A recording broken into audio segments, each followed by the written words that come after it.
The chairman of the Joint Chiefs of Staff said the U.S. will start striking progressively deeper into Iranian territory. Joining us now is retired U.S. Marine Colonel Mike Jernigan. He's a visiting fellow in the Allison Center for National Security at the Heritage Foundation. So, Mike, good afternoon. Thank you for being here with us today. I have a soundbite of Hegseth, Secretary Hegseth, this morning, giving an update on Operation Epic Fury.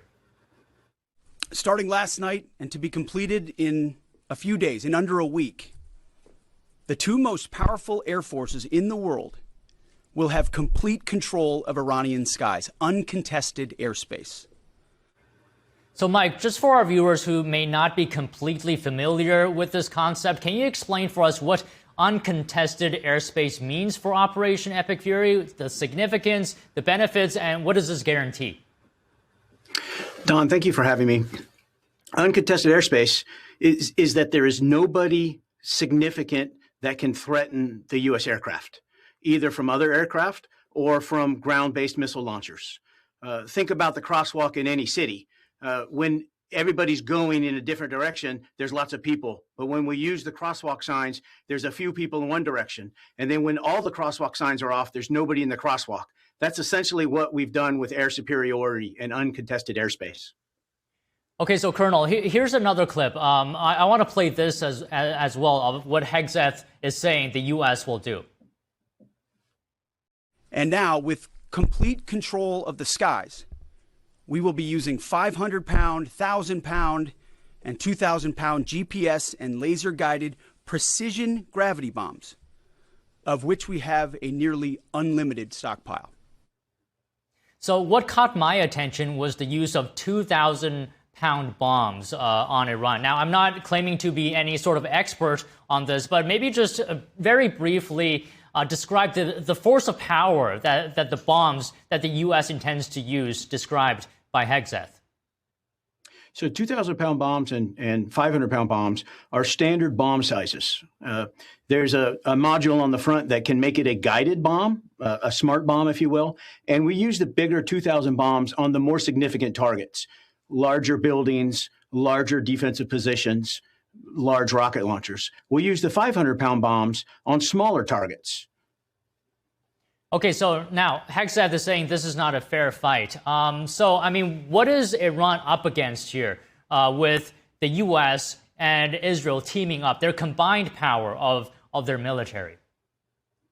Yeah, they're up against, as the Secretary said, two of the best air forces in the world. And what's notable is that they are cooperating. They're doing this together. This is not just the Israelis. This is not just the Americans. But we're doing synchronization of targets and communications. So the Israelis are striking one set of targets and the Americans are striking another, so that we're not putting some of those 2,000-pound bombs on the same target. And so what the Iranians are up against is they're busily irritating everybody in their neighborhood by shooting missiles at them. And people are seeing the Iranians for what they are in the world. Okay, Colonel, with that being said, how long can Iran sustain this war militarily? Because President Trump has said this operation could just take 4 to 5 weeks. Yeah. The targets will be continued to be degraded in an order of significance. We've gotten the most dangerous ones that could hit Americans and Israelis from the most distance, and now we're moving closer into different targets.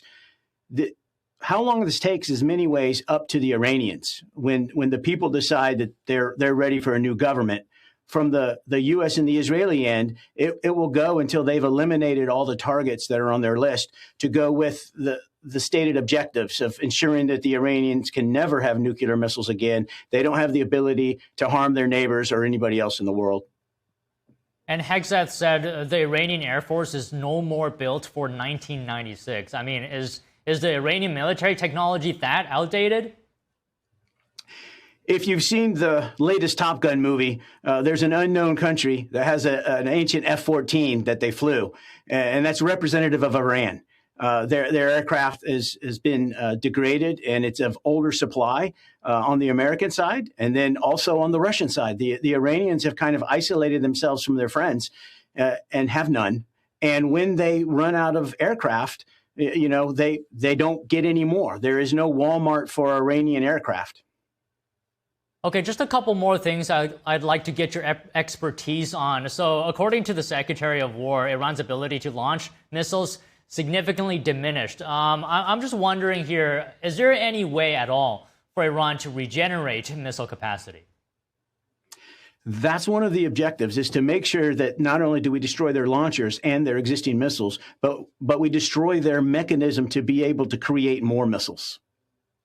And NATO air defenses destroyed an Iranian ballistic missile headed into Turkish airspace. You're aware of this? Turkey has the option to invoke NATO's Article 4, right, which could lead to the alliance's Article 5, raising the possibility of an expansion on the conflict. But, Hegseth today brushed off the suggestion. What is your reading then on the situation? And what do you think is behind Iran's apparent targeting of Turkey? Let me answer the different question first. The title, the Article 5, you're correct that the Turkish have to ask for assistance, but it also just it triggers a consultation, and then it's voluntary assistance. So those things have to happen for there to be any other NATO type involvement in the missile to Turkey. And to answer your question, your second question about what do I think about Iranians striking the Turkish? I think the Iranians have been bullies in the world for a long time, and now they're lashing out with everything they have in any direction. So just finally, do you think Iran actually has a game plan here in this operation? Not anymore. I think they're on the wrong end of a whack-a-mole game, and their game plan is try to keep their heads down and preserve as much of their military equipment and political power that they can. Okay, well, Colonel, thank you for speaking with us. Really enjoyed it. Thank you for having me.